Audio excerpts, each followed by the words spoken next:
आपल्याला माहित असेल की मुंबई काँग्रेस गेल्या 1 महिन्यापासून सातत्याने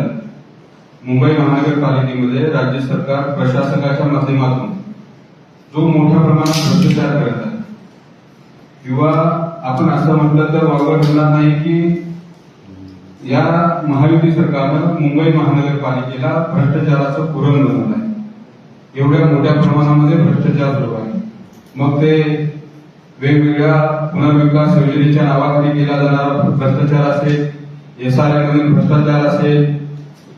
त्यानंतर नाले साफसफाईचा भ्रष्टाचार असेल, रस्त्यामध्ये केलेला घोटाळा असेल,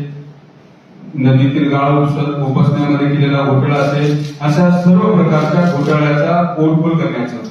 आणि पर्दाफाश करण्याचं काम आम्ही महायुती सरकार मस्त मुंबईकर मात्र या अभियानांतर्गत आम्ही हे सगळं सुरू केलेलं आहे। तर आजच्या पत्रकार परिषदेत आम्ही आपल्यासमोर बेस्ट मध्ये महायुती सरकारच्या या कार्यकाळामध्ये कशा पद्धतीनं बेस्टला लुटलं जात आहे किंवा बेस्ट ही अतिशय नफ्यामध्ये चालली जात असताना